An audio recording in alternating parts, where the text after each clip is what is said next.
Alam nyo ba na parang nakakapagtaka itong si Madriaga, itong witness na kung ano-anong sinasabing kasinungalingan kay VP Sara. Huwag na po tayong maglokohan, 'di ba? Kahit anong kulay mo, kaya ikaw ay mapakasara, mapa-BBM, mapakadilaw. Alam kong alam nyo na yung sinasabi ni Madriaga malayo sa katotohanan. Kung nag-iisip ka lang tunay ha, yung hindi mo hindi mo niloloko yung sarili mo. Alam mo, sinungaling 'to si Madriaga. Pero ang tanong, bakit ang lakas ng loob ni Madriaga sabihin yung kanyang mga pagsisinungaling? Ito po, ipapakita ko po sa inyo. Naghain ng reply affidavit sa Office of the Prosecutor sa Taguig ang abogado ni Vice President Sara Duterte na si Attorney Paulo Panelo bilang sagot sa counter affidavit ni Ramil Madriaga. Si Madriaga ang napakilalang bagman di umano ng bise. Sabi ni Panelo, hindi nasagot ni Madriaga ang mga ebidensyang nakalatag sa complaint affidavit ng bise. Imposible yung mga pinaparatang ni Ramil Madriaga laban sa kanya. Nung naglatag siya ng karagdagang ebidensya, lalo siyang nadiin kasi na-discover namin na nagsisinungaling na naman siya. Kabilang sa mga sinagot ng bise sa kanyang 18 pahina ng reply affidavit, ang naunang pahayag ni Madriaga na kung hindi siya close sa bise, bakit kasama raw siya sa isang political meeting? Dahil kampanya po noon at may COVID pa, nasa gitna ng pandemya, kaya talagang virtual meeting ang paraan para makipag-meeting sa mga supporters at napakadami po niyan kaya hindi po maaasahan na matatandaan ni VP Sara lahat ng mga grupong sumusuporta sa kanya. Ito yung sinasabi ni Panelo na bakit daw kasama, sinasabi ni Madriaga, kasama siya sa group meeting. Doon pa lang kasinungalingan. Sabi kasi nitong si Panelo, Attorney Panelo, pandemic yon, so virtual meeting lang. Alam nyo po, isa po ako doon sa kasama noong sa Zoom meeting din ni VP Sara na yung binanggit niya na patungkol dito sa na pag may nangyari sa kanya, meron na siyang inutusan, no, na para papatay dito, di umano dito kay Bongbong, kay Lisa, at saka kay Martin. Pero alam nyo, hindi naman ibig sabihin na kasama ako dun sa Zoom meeting na yon, malapit ako kay VP Sara. Hindi po ganoon. Kasi po yan, yung link na yan, kinakalat lang yan sa group chat doon sa gustong makapagtanong sa VP. So normal yun. No? Hindi ibig sabihin close ka na. Alam mo to si Madriaga, gusto ko kang patanong, kapatid nyo ba ito? Kasi tipong kung sumagot, kung tipong sobrang close siya kay PRRD, parang kapatid itong si Madriaga, kaya nga napaka-sobrang kalokohan eh. No? Yan po yung pinapatunayan dito ni Attorney Panelo. Napakadami po nang nag-attend dito, 92. At least 92 po yung attendees. So kala niya special na siya. 92 yung tao ron. Di ba? Ganyang kakatapang magsinungaling, di ba? Anong dahilan? Pero yung ganyang katapang magsalita, magsinungaling, okay lang yan. Habang protektado ka ng mga kasabwat mo na politiko na sinasang-ayunan lahat ng sinabi mo. Tipong pati iyak mo gustong nire-record. Pero pagdating sa korte, hindi uubra yung paiyak-iyak mong ganyan. Hindi ka kakampihan ng korte. Hindi ka papansinin ng mga justices, ng mga judge. Hindi ubra yun. Walang politika dyan. Sabi pa ni Panelo, bukod sa paibaibaan niya ang mga pahayag ni Madriaga, may ebidensya rin anya ang kampo ng bise na nagpapatunay ng motibo ni Madriaga. Isa na nga rito ang text message umano ni Madriaga sa dating tauhan ni VP. Nolasco, sabihin mo na lang na yung confidential funds sa akin mo ibinigay at ako na lang magpapaliwanag kung saan ko dinala. Huwag ka mag-alala sa akin, hindi makakalabas ako ng kulungan kasi mag-state witness ako laban kay VP Sara. Yon. So sa madaling salita, kaya pala malakas ang loob nitong si Madriaga, may text message, may ebidensya. Kaya malakas ang loob niya makakalaya na siya at gagawing state witness. Ang tanong, sino ba ang may kapangyarihang gawin siyang state witness? The same thing. Di ba? Yung nangyari kay Bernardo, ginawang state witness na mali-mali, paiba-ibaan ng statement. Di ba naalala nyo si Bernardo? Yung nagturo-turo, tapos paiba-iba statement. Yan din ang sinasabi dito kay Madriaga. Paiba-iba statement. Tapos gagawin siyang state witness. So ligtas siya. Kasi ganito yan eh. Nakasampa pa yung kaso nito for kidnapping. Ngayon, ang daliti itong papaspasin namin. Halimbawa, sabihin lang, papaspasin namin yung kaso mo. Habang buhay ka dyan sa kulungan, wala kang magagawa. Or, susunod ka sa amin sa anong sasabihin mo, gagawin ka naming state witness, lalaya ka. Hindi ka na ngayon madidemanda. Diba? So sa lahat ng sasabihin niya, basta gawin siyang state witness, lahat ng kasinungalingan niya lusot. Ganyan ang kalokohan ngayon. O ikaw, siguro baka magtawag sila dyan sa kanto, o ikaw, halika. Anong ginagawa mo dyan? Bumili po suka, halika. Kaya mo si Sarah, eto sasabihin mo. Gawin ka namin state witness, ito pera. Pwedeng ganon. O kaya magtawag ka ng politiko, o ikaw, andahin mong kaso, gago. Ha? May kaso pa yung asawa mo. Ha? Damay sa flood control. Damay asawa mo. May flood control, 1 billion. Pag pinitpit namin ang betlog mo, lagot ka. Gusto mong tumahimik kami sa kaso ng asawa mo? Eto, sabihin mo ha. Gawain eh. May nangyayari. Hindi ko sinasabi na ginagawa nga ng gobyerno, pero nakikita mo. Ayun yung sinasabi ni Recto. Gagawing state witness. Hindi ka na mahahabol. Diba? Anong gagawin mo? Kaya nga ang daming tahimik ngayon. Ang tahimik ngayon, patungkol sa flood control, asahan ninyo, may sabit na tinataguan. Or, nakikinabang sa malita. Kasi obvious naman yan. Huwag tayong maglokohan. Alam ng mga politiko, sino yung mga magnanakaw dyan. Bakit tahimik? Yun na. May sabit or nakikinabang sa malita. Sinusubukan namin kunin ang panig ng kampo ni Madriaga kaugnay nito. Lagot ka Madriaga. Kaya gusto ko sana ipatawag din to sa impeachment pagdating sa Senado. Kasi sa Kamara, protektado, hindi mo pwedeng tanungin eh. Kaya duda ko baka hindi ito ilabas sa Senado. Kasi pag pinagtatatanong to sa Senado, pag sinungaling ka, magkakabuhol-buhol yung facts mo. Pustahan, itatago yan. Next po.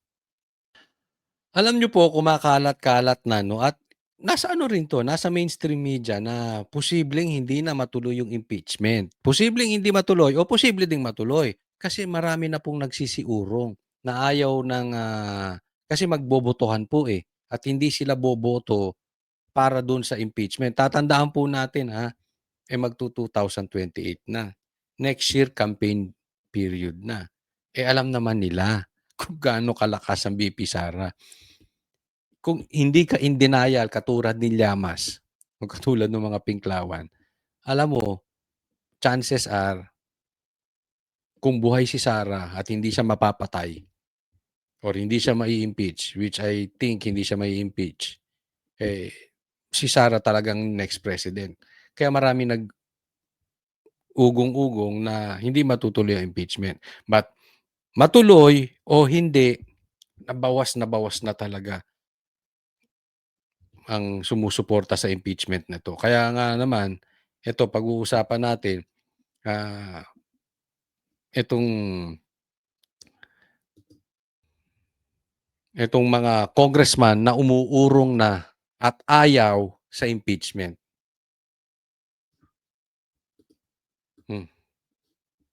Magkikita ulit bukas sa mga miyembro ng House Justice Committee at inaasahang i-adopt na nila ang committee report na nagsasabing may probable cause para i-impeach si Vice President Sara Duterte. Sabi ni Justice Committee Chairperson Batangas Representative Jeremy Luistro, kasama sa i-adopt bukas ng umaga ang articles of impeachment. Pagkatapos, ipadadala na ito sa plenaryo para ikonsidera na maisalang sa debate at botohan ng lahat ng kongresista. Pero si Representative Edgar Erice nagsabing hindi sasali sa botohan ng impeachment.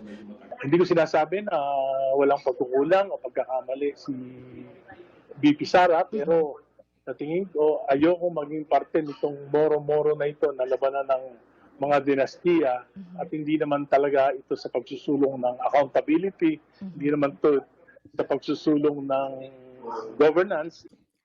Yan po sinabi ni Erice. Hindi po DDS yan. Hindi DDS yan. Sa katunayan, kinontra-kontra nito si PRRD. Na-interview nga namin ito eh. Oo, talagang dilaw ito. Ha? Kaya lang ayaw niya ng impeachment, dapat ganun. Bakit? Wala namang connection yan. Sabi nga niya, ang word niya is moro-moro. Wala namang connection yan sa hapagkainan. Walang connection yan sa pagkain. Walang connection yan sa gutom natin. Walang connection yan sa ekonomiya. Bakit yan ang inaasikaso natin? Laban lang yan eh. Di ba? Kaya nga, ito sana ang sa akin.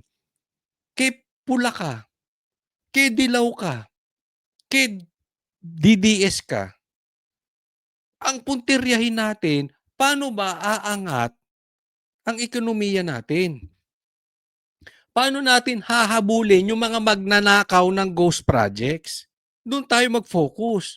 Tapos ito across the board, sa lahat po. Sana, pag meron kayong pupuntiryahin, halimbawa, bawal ang drugs sa politiko. Hindi yan, kunwari ako magsasabi, hindi lang yan bawal sa kay Bongbong. Dapat bawal yan sa lahat.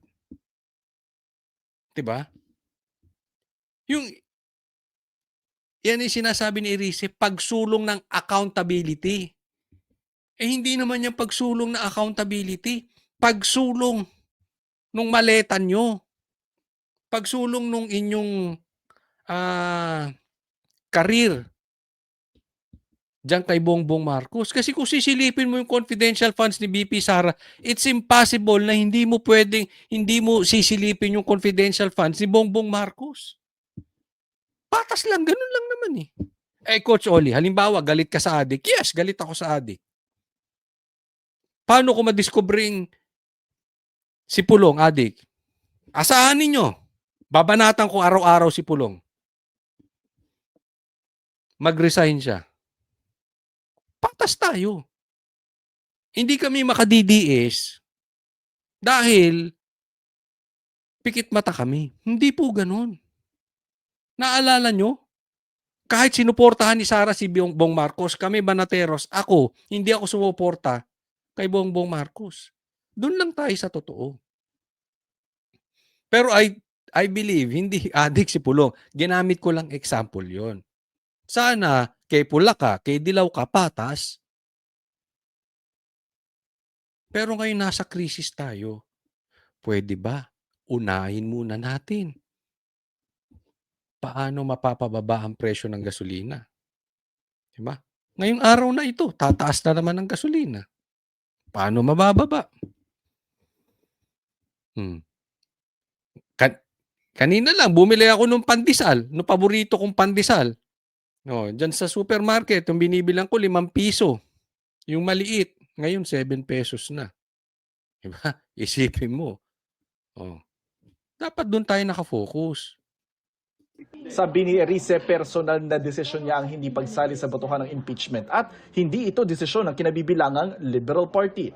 Ihimukin ko sila na huwag kaming sumama sa Marcos, huwag kaming sumama sa Duterte, maglagay kami ng kandidato namin. Yun ang tama. Di ba? Hihimukin niya yung liberal. Alam mo kung kayo dilaw o kayo ay followers, kayo humahanga sa liberal, hangaan nyo to si Erice. Di ba? Hihimukin ko sila, wag sumama sa Duterte. Tama rin. Huwag sumama sa Marcos. Tama rin. Liberal eh. Kumuha kayo ng sarili nyo, kandidato na sa tingin ninyo, matino. Kasi, halimbawa lang to, sinasabi ng Dilaw, magnanakaw, magnanakaw, magnanakaw. Diktador, diktador, diktador. Tapos, mag-e-eleksyon, makikisama ka sa magnanakaw. Gago ka. Gago ka kaliwat kanan. Ba't mo sasamahan? Hindi ibig sabihin, kunukonsunti mo ang pagnanakaw. Tama o tama. Dapat manindigan ka. Pag yung tao magnanakaw, magnanakaw. Hindi ko po sinasabi na totoo na magnanakaw yun, ha? Ang punto rito, kung sa tingin nyo, sinasabi nyo magnanakaw at saka diktator, tas sasamahan ninyo. Tapos magagalit kayo pag tinatawag kayong kain suka. Diba? O ulitin ko yung, sumama si Sara kay Bongbong Marcos. Hindi namin. Ayaw namin kasi sinabi namin, una palang adik yan, ayaw namin. Oh. Nung sumama ba si Sara, sinuporta namin si Bongbong? Hindi. Halimbawa, may senador na tatakbo under the party of Sara Duterte, adik. Ipopromote ko? Hindi po. Sabihin nyo lang sa akin, may proof kayo na adik, bangag. Ayoko ng adik. Kailangan bang ano? Hindi. Para makumpleto yung slot. Hindi po. Hindi ganun. Kaya ito yung paninindigan ni Erice. Ito ang tama. Yung mga liderato ng ibang liberal o ng mga ibang dilawan, maling-mali eh. Kinain na suka. Noong April 29, 53 kongresista ang bumoto para sabihing may probable cause para ma-impeach si Duterte. Sabi ni Erice, marahil may dilema ngayon sa mga kongresista kung paano boboto sa impeachment. Tinatansya yan ng mga nakaupong congressman. Ano ba mas makakabuti sa akin? Self-interest over national interest. For example, yung mga nasa Mindanao, siyempre, apektado sila nung backlash. Subukan pa namin kunin ang panig ni Luistro kaugnay sa pahayag ni Erice. Jonathan Ito, tuloy natin ha. Po, merong mga balita ngayon, no? Sa mainstream media pa mismo na meron daw survey na pantay na lang daw si BP Sara at saka si Tulfo. Yung isa naman, konti na lang. Kumukonti ang lamang ni Sara kay Lenny. Kaya ito po, mag-iingat po tayo dito. Alam na natin yung mga style na ganyan. Mind conditioning po yan. Alam naman natin na sobrang lakas po si Sara. Wala po tayo sa bubble, ha? Totoo lang po yan. Kaya nga, ultimo yung mga ibang mga politiko, unti-unti nang lumilipat sa mga Duterte. May mga vloggers na nga na lumilipat din sa Duterte. Alam nyo yan. Di ba? Kasi palapit tayo ng palapit sa 2028 at talagang the woman to beat si BP Sara. No? So, mina-mind conditioning na po nila, sinisimulan nila sa survey hanggang sa sasabihin nila may impeachment, epektibo yung ginawa sa impeachment. So, tapos na ang Sara Duterte, hindi naman nanalo. So, bago magkaroon ng election, konti na lang ang lamang sa survey ni Sara compared dun sa iba. Tapos, papasok na si Garcia. Papasok na ang COMELEC. So, sa madaling salita, mind conditioning, panalo sila. Tapos, talo ang Sara. Yan na po, nakikita na po natin yan, lumilinya. Ganyan na po ang nangyayari. Kaya lang, ayaw talagang tumakbo ni Lenny. Kaya lang, ayaw talagang tumakbo ni Tulfo. Kaya nga pinipilit nila, hindi ako naniniwala sa survey na yan, pinipilit nila na pataasin kuno ang ratings sa survey nitong dalawa para sa ganon to convince them na tumakbo bilang presidente laban kay BP Sara sa 2028. Kaya lang, ayaw talaga. no? Kaya meron pong naisip na posibleng tumakbo for president. Ito po ang kanilang suggestion. Ayaw na niya ni dating Vice President Leni Robredo na tumakbo sa national position sa 2028, isang dating mukha ng Liberal Party ang isinusulong na maging pambato sa susunod na presidential race. Ang gusto ni Congressman Edgar Erice na tumakbo, si dating Senador Mar Rojas. Nakatutok si Darlene Kai. I'm convincing Mar Rojas to run. Yan ang Yo, ibinahagi ni Caloocan ito hindi ko alam kung unang sinabi ni Erice doon sa interview namin sa kanya. Pero ako, first time ko narinig kay Erice, even sa baka nakaligtaan ko lang or hindi ko lang nakita.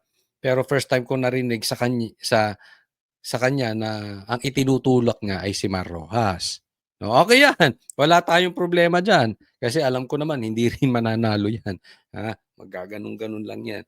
No, hindi naman mananalo talaga yan. Pero at least naninindigan si Erice, hindi siya kain suka. 'Di ba? 2nd District Representative Edgar Erice sa media sa Kamara kaninang umaga. Sabi ni Erice, isa lang daw siya sa mga kumakausap kay Rojas na kapartido niya sa Liberal Party. Sir, did he say that he's open to it? At sa pagkakakilala ko sa kanya, mahal niya ang bayan at hindi siya tatanggi sa tawag ng bayan. Yon. So Mar Rojas, mahal mo ba ang bayan? No, sabi, hindi ka tatanggi sa tawag ng bayan. Kung tatawagin nga siya ng bayan. Ang problema kung di siya tinatawag. 'Di ba? Yun ang ibig sabihin ni Erice. Oh. So tigilan niyo na kapipilit kay Leni. Tigilan niyo ipipilit kay Tulfo. Kung ayaw, ayaw. O dito tayo kay Mar Rojas, parang ganon. Matatandaang nang unang tumakbo sa pagkapangulo si Rojas noong 2016, tinalo siya ni dating Pangulong Rodrigo Duterte. Bagay na aminado si Erice na iniinda pa ni Rojas. Alam mo si Mar Rojas, para yung nanligaw, binasted. Masakit sa kanya yung pagkakabasted sa kanya. Iyakin pala. Natalo siya, di ba? So hanggang ngayon masakit pa. Move on na, Mar Rojas. Kasi isipin mo, ikaw pa ang standard bearer ng incumbent na si Pinoy. Ng Dilaw. Ang lakas-lakas niyo noon. Bigla kang talo. Di siguro nasakta. Yun, naiyak. Tanda mo na. Tama na yan. Okay na yun. Pero sa nangyayari sa bayan natin, dahil mahal niya yung bayan natin, abay, nasasaktan yan. At pag tinawag mo yan, lalaban yan para sa bayan. So, sa madaling salita, mga liberal, hindi nyo kasi tinatawag. Hindi, ako lang. Ayaw ni Leni. Ayaw ni Tulfo. Pambihira. Okay. Dito na ako. Kahit alam kong palpak din to. Pero kaysa naman si Risa. Para naman kayong... Kasi pag kinuha nyo si Risa, si Trillanes, si Torre, si John Vic, pambihira. Parang ang dating ninyo, napaka-desperado. Mas okay na si Mar Rojas kaysa dun sa mga yun. Hindi ko sinasabing mas matino si Rojas. Pero yung winnable, ba? Mas may chance to kaysa sa mga yun. Di ba? Kaya huwag nyo na itulak si Trillanes. Pambihira naman kayo. Alam mo, ang tatangan ninyo. Hindi ba kayo nag-iisip? Pati si Trillanes, tinutulak ninyo. Anong gagawin niya? Magpapakalat ng chismis. Maghahawak ng mga trolls. Maghahawak ng mga vloggers. Ang bihira. Ay, magdidemanda yan. Demanda ka pa. Good luck sa'yo, Trillanes. Pero seriously, huwag na yung mga yan. Pati si Risa, pambihira kayo. Sinusubukan ng GMA News na hinga ng reaksyon si Rojas pero hindi pa siya sumasagot sa aming mensahe. Tanong ng mga reporter kay Erice, paano raw ang taga-Liberal Party rin na si dating Vice President Leni Robredo na nagsabi ng sa lokal na eleksyon na lamang kakandidato. Ayaw niya eh. Di ba? Sinabi niya ayaw niya. Kung siya, di siya. Kung siya mapili, di ba? Pero sabi niya ayaw niya. Baka magalit na yun, kapipilit natin. Ayun. Magalit na yung kakape. Pero alam mo ha, Erice, masakit yung sinasabi mo. Masakit yan. Masakit yan kay Risa. Asang-asa si Risa. Pagka hindi si Leni mapipili, siya. Oo. Ang pumupostura. Kinakalakal na ang kanyang sarili. Siya ang tatakbo. Oh. Oh, siyempre hindi niya mapapahalata na, ay, masaya ako, hindi tatakbo si Leni, ako na ang pipiliin. Tapos ito ka, papasok-pasok ka, si Marrojas ay tutulak mo. Aray naku, masakit yan, Erice. No? Pero ako saludo ako dito kay Erice. Okay. May paninindigan. Bagamat mali siyang pumili ng kandidato, at least, hindi siya kain suka. Diba? Hindi siya yung dito na lang tayo, total wala tayong kandidatong maayos. Dito na lang tayo kay makisanib na tayo sa Marcos para manalo tayo. Hindi naman 'to usapin lang ng panalo.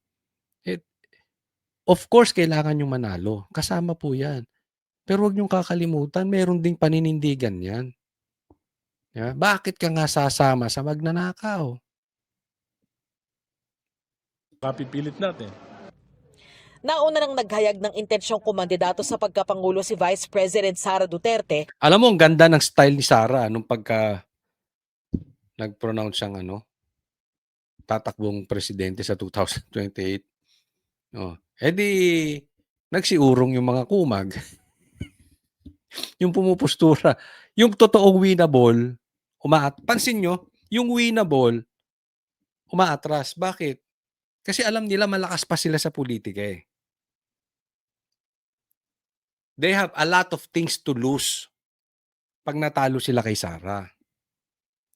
Kunwari, si Marrojas, natalo sa Duterte, tatalunin ka pa nung anak. O halimbawa naman si Leni.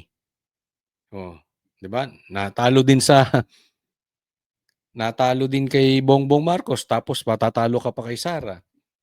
'Di ba? Pero malakas pa rin talaga sila. Pero yung mga talaga namang patapon, yan ang nagpipresentang maging presidente. Bakit? They have nothing to lose eh. Alam naman nila hindi sila mananalo. So they might as well get the opportunity nung privileges ng maleta and all kung ikaw ay tumakbong presidente. Na nahaharap naman ngayon sa impeachment proceedings. Paano kung makakatulong tayo magawa sa na-impeach si Vice President Sara? Pag na-impeach si Vice President Sara, ang maglalaban yung dilaw sa yung pula. Kaya mas maganda nga, hindi ma-impeach eh. Dahil walang kandidato yung pula. Dilaw na lang kami. Malaman yung sinabi niya ha. Pag ma-impeach si BP Sara, which I believe, hindi mangyayari. Pero for discussion purposes, halimbawa, ma-impeach si BP Sara. Ang maglalaban daw, dilaw at saka pula. So, mas maganda pa, wag na lang ma-impeach para dilaw na lang sila. In short, manindigan sila as dilaw. Sila na lang.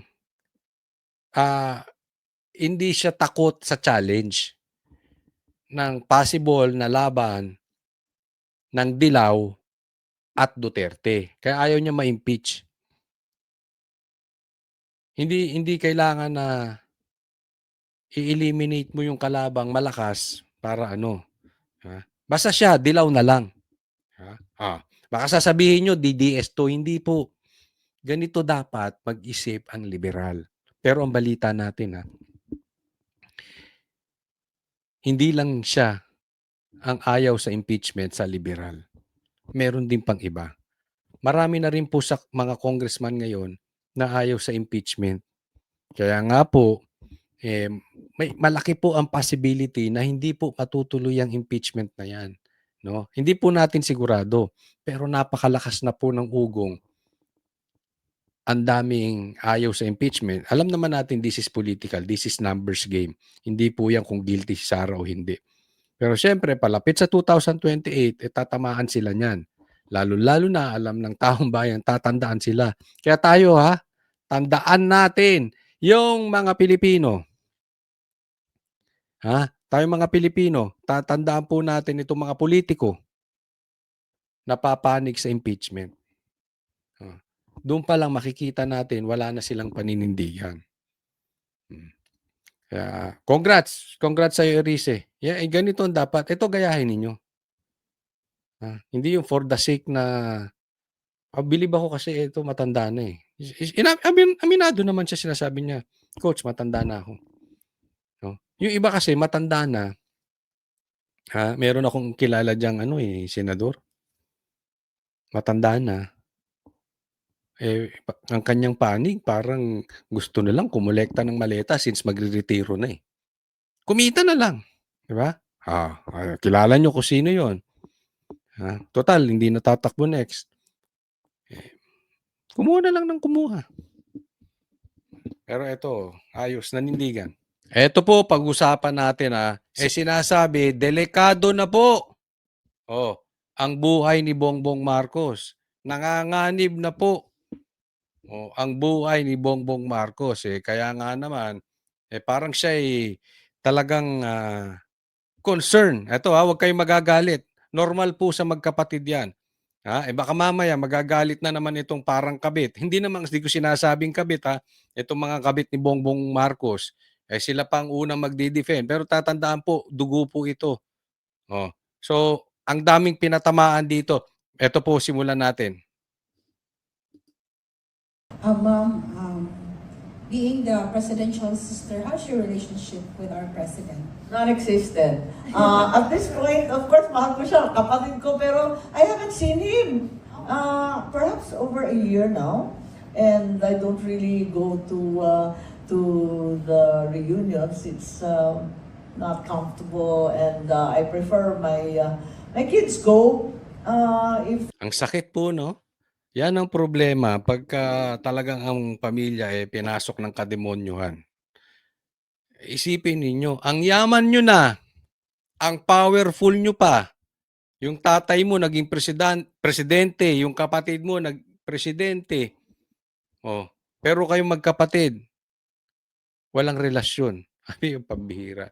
Ang sakit, no? So, kung titingnan mo, parang nagiging sumpa pa yung yaman at kapangyarihan. Pero, sino nga ba? Kasi ang balita ko dito, ang talagang sumira sa relasyon nitong magkapatid, walang iba. Di umano, yan ang sinasabi. Ito naman ay kalat sa media. Ito naman ay kalat sa social media. Ito ay public knowledge. Yung kanyang asawa. Minsan kasi itong mga asawa. No? Ayoko makihalo sa problemang pamilya. Pero remember this, magkaayos naman to si Amy at si Marcos si Bongbong Marcos di ba?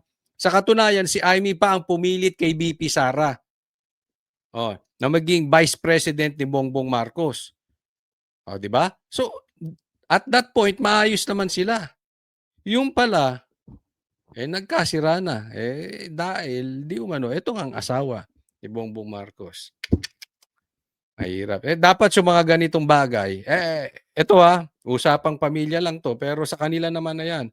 Pero dito makikita ang leadership ng lalaki. Doon pa lang sa pamilya, wala ng leadership yung lalaki. Kung totoo po yung usapan na yun, dahil dapat doon naninindigan ng lalaki, hindi po pwede. Di ba? Ako lalaki dito, umayos kayo. Wala If they want to go, it's fine. I visit my mom. Kasi nga, May 1 is her wedding anniversary. My father used to joke that staying married for many, many decades is hard labor.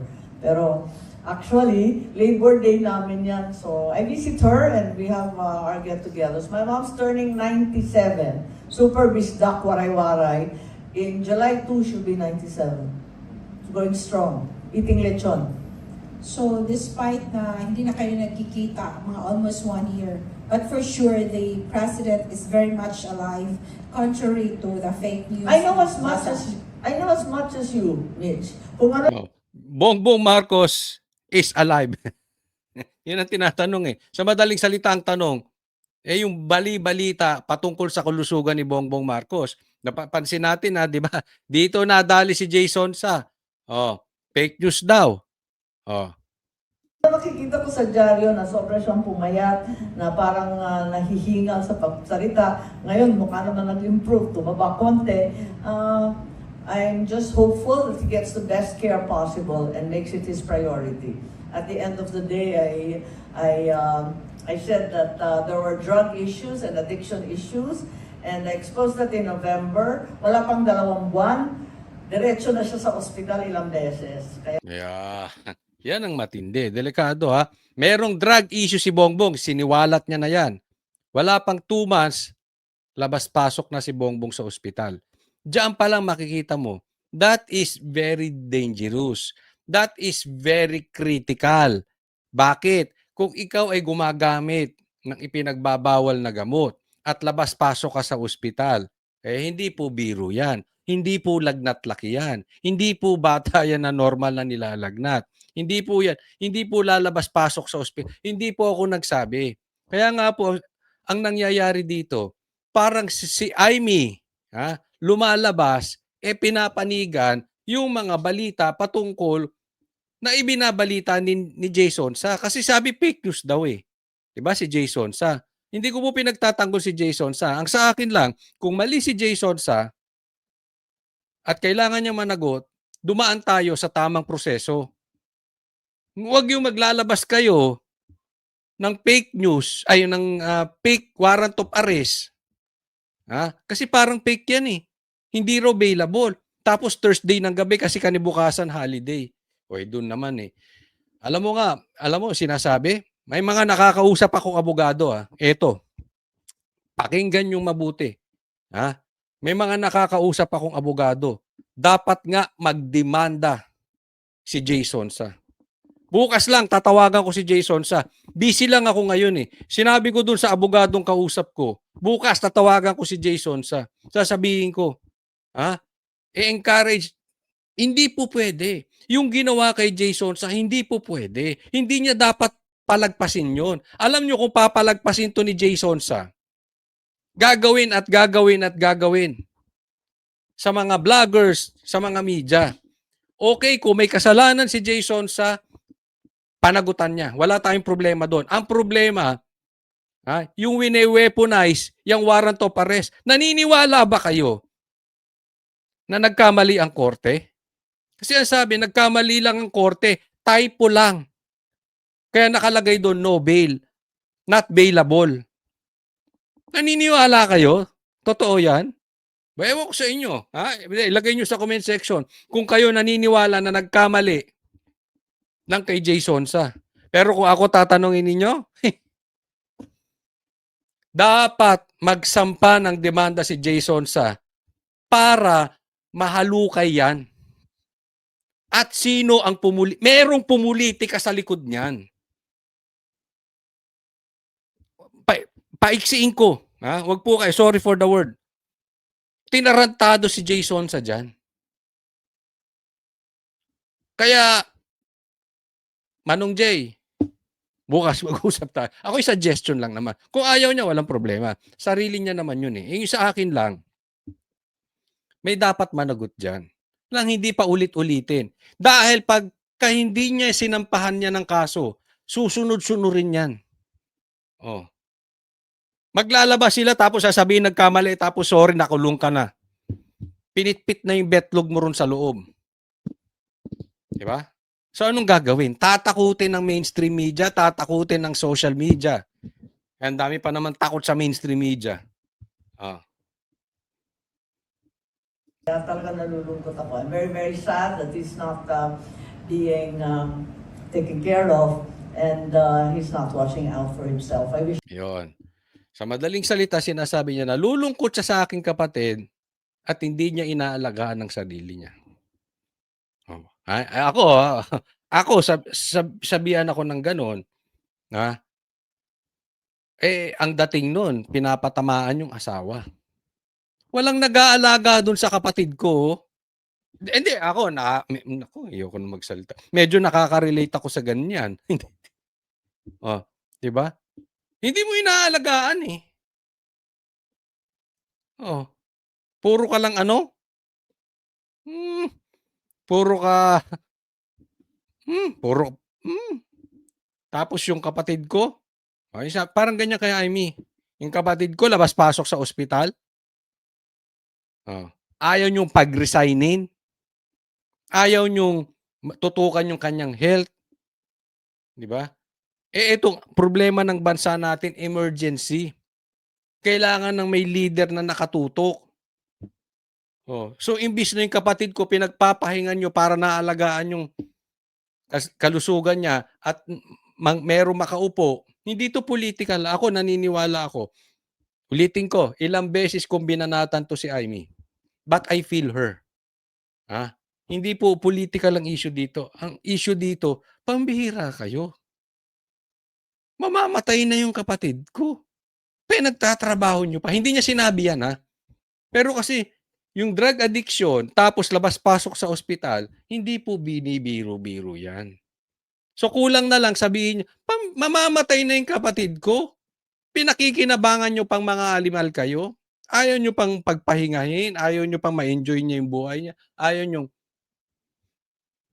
alagaan niya yung sarili niya. Parang gano'n, ang pagkakaintindi ko dito. she does. There's so much work. This is a crisis, and people need very trustworthy and determined leadership. Okay, more question, please. Hi.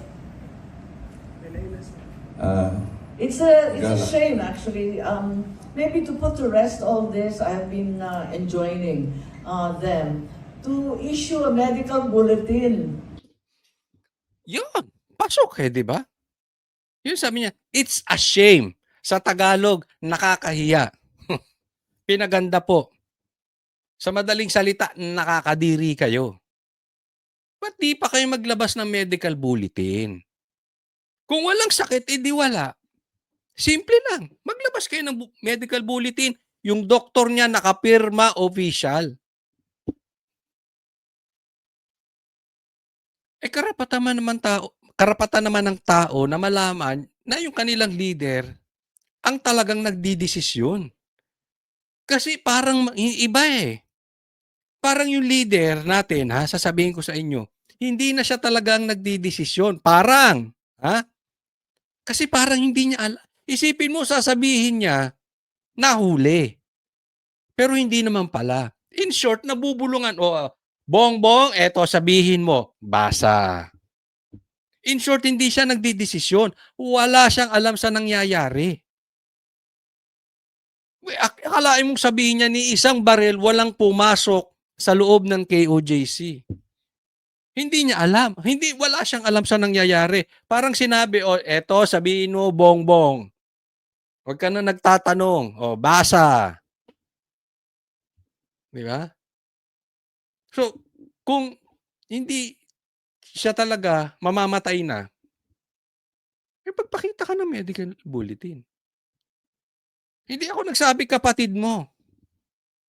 Even yung kapatid mo, duda sa kalagayan mo. Huwag kaming tanongin yung fake news. Nagtatanong. Sabi nga ni Amy, ako kasama nung mga yun na nagtatanong at dapat maglabas siya ng medical bulletin official. Made by a doctor, diba? That's what's more important. Instead, we have all the chismis in the world, all the haka-haka, duda, all the AI-generated images. So it's really important that the medical bulletin, even as late as now, should be issued. I think it's the right of the people to know. Kung Totoong malakas. Simple lang yun, di ba? Kung totoo ngang walang sakit si Bongbong, simple lang naman maglalabas. Pero sa tingin ko talaga, delikado na po. Sa opinyon ko lang. Kasi sobrang dali naman maglabas ng medical bulletin. Bakit hindi makapaglabas? In short, hindi na yung sakit niya is not capable anymore to lead a country. Kasi pag nilabas yun, mapipilitan na bumaba si Bongbong Marcos. So pinipigil nilang lumabas yon para hindi bumaba si Bongbong Marcos. At yung mga magnanakaw sa paligid, tuloy. Ganun lang yun eh. Next po. Alam nyo, eto si Leviste pinabibilib ako nitong bata na ito. Sa katunayan mas gusto ko siya kay Kiko Barsaga. Hindi ko sinasabing hindi okay si Kiko Barsaga. Okay din naman si Kiko Barsaga. Kaya lang ito si Leviste, alam mo yung tapang, matapang eh. Kumakalaban doon sa mga trapo, mga veteranong magnanakaw, kumakalaban siya, pero calculated. Sa madaling salita, may hawak, may ebidensya, hindi bara-bara. No? Kaya very, very professional yung kakanyang pagkadali. Kaya, alam mo, we need the likes of Leviste. Hindi ko po hindi ko po to, hindi ko siya pinopromote, but ang punto lang natin, kailangan natin ng mga ganitong klaseng leader. Itong mga bata, na hindi na yung mga matatanda, na wala nang nasa isip kung hindi paano sila kikita. Kung hindi paano sila mangungumisyon. Ito nga isiniwalat niya. Na itong si Recto ay kasabwat. Kasabwat sa nakawan sa ghost projects. Di umano. Tingnan po natin. Tama sina Executive Secretary Ralph Recto at asawang si Governor Vilma Santos. Personal na nagpunta si Pangulong Bongbong Marcos sa Batangas para sa paglulunsad ng Bawat Bayan Makikinabang program sa probinsya noong April 24. Sa ilalim ng nasabing programa, makakatanggap dapat ng tig 200,000 pesos na ayuda ang bawat barangay sa Batangas. Pero agad na umalma si Batangas 1st District Representative Leandro Leviste. Ayon sa kongresista, 84 na barangay ang sadyang hindi isinama sa pamamahagi ng assistance fund. Ito, alam nyo naman na ito nangyari na discuss na natin to ilang beses na maraming hindi nabigyan na pinangako ang bibigyan ng bawat barangay ng 200,000. Pero yung mga hindi gusto ni Vilma Santos kung saan nagtatangpo siya doon sa barangay na yun, maybe hindi siya sinuportahan, hindi niya binigyan, di ba? So, yun doon nagsimula yung kanilang pagtatalo ni Recto. Dahil hindi sila trip ng administrasyon. Isang form din ng pork barrel dahil sa halip na ibigay na lang sa lahat ng mga bayan sa ating bansa sa pamamagitan ng formula tulad ng National Tax Allotment, pinipili sino at magkano ang bibigyan. Agad namang sinagot yan ng Malacanang. Sa ating pagkakaalam at sinabi sa atin, may mga barangays daw na hindi kinumpleto ang mga documents. At hindi po maaari mabigyan agad-agad ng ayuda kapag walang dokumento dahil magiging subject ito sa COA report. Pero kahit nagpaliwanag ng Malacanang, nag-ingay pa rin si Leviste sa social media. Ang pinupunterya niya, si Executive Secretary Recto. Nag-post pa ang kongresista ng larawan na kasama niya sina E.S. Recto at Congressman Edwin Gardiola. Sa caption, sinabi ni Leviste na hinihingi rin daw ni Recto at Gardiola ang tulong niya dati para sa kampanya ni Governor Santos at anak nitong si Lucky Manzano. Nag-hand sign pa raw sila ng VL. Yung BL. BL. Ganito sign. Anong BL? Papalitan na daw ang pangalan ng Batangas. Batangas. Kawawa kayo mga taga Batangas. Susuportahan nyo pa ba itong si Vilma Santos? Susuportahan nyo pa ba yung kanyang anak? Samantalang yung asawa niya, hindi niya nga ma-convince na tanggalin yung bat. So kayo lahat, kayo dyan, haya-hayang buhay. Masaya kayo? Hindi namin alam kung anong natatanggap nyo sa gobyerno. Kaya ayaw mong tanggapin ang bat. magkanong kinikita nyo dyan? Kasi kung tatanggalin yung VAT, bababa ang presyo ng mga bilihin, bababa ang presyo ng gasolina. Eh, ayaw ni Recto. Ay, sarap buhay. Oh, Bongbong Marcos. Eh, syempre nga naman, pag inalis mo yung VAT, mawawalan sila ng kukurakutin. Mababawasan ng kanilang corruption. So, hindi sila papayag. Oh, so, anong iisipin mo? Ah, eh di nagkakasabwatan tong mga animal. Pero, yan naman ay sinasabi ni Libiste. Pakinggan po natin. Para sa V-Lucky Tandem. Dagdag pa ni Leviste, ilalahad niya raw sa Kongreso ang modus ng dalawa. Makikita naman na nag-comment si ES Recto sa nasabing post na the guy is crazy. Ay, teka muna. Matindi. Bastos, no? Nag-comment pa doon sa sarili niyang post. Doon ka sa Facebook mo, page mo. Bakit? Walang traction yung page mo? Doon ka po, alam mo, nababastusan ako sa ganyan. Pupunta ka doon sa page no may page. O, doon ka sa page mo, di doon mo tirahin si Libiste. But anyway, baka bastos ka talaga dahil alam mo naghihirap na yung Pilipino, ayaw pang tanggalin niyang VAT na yan. So, baka nasa lahi niyong bastos. Pero, lahi yung ano, yung lahi mo mga kasabwat mo dyan. Yung grupo nyo, ika nga. The guy is crazy. Sa tingin ninyo? Yang isinisiwalat mo. Ha? Isinisiwalat mo? Or yung binubuking mo kay Lebiste, maniniwala ang tao? Kasi alam mo, ang sinasabi, kailangan i-discuss to sa Kongreso. Yung pagsasabuatan. Pagsasabuatan nila ni Garjola. Kasi kailangan imbestigahan na-involve sa ghost projects. Di ba? So ano pang ibig sabihin nun? Di may sabuatan sila sa ghost projects. Kasi bakit mo pa iimbestigahan? Bakit kailangan mong i-discuss sa kamera kung hindi sila magkasabwat? Di ba? Ibig sabihin, meron ang kampihan dyan, may sabwatan dyan. Pero pag tiningnan mo po natin, matindi rin ang tapang netong si Libiste, no? Kasi ito yung mga veteranong to. Hindi biro-biro itong mga ito. So, matatagal na sa politika yan. Recto yan eh. Diba? So, mga kaninunukan pa yan. Mga politiko na. Pero, iba ito. Nag-reply naman dyan si Leviste. Aniya, hindi ito AI. Di ba, Ralph Recto? Kasi pinagbibintangan AI daw. AI ba yan, Recto?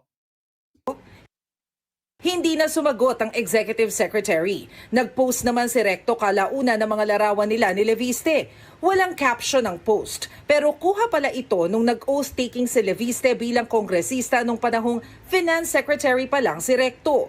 Bilang sagot, pinakita rin ni Leviste ang larawan sa parehong event.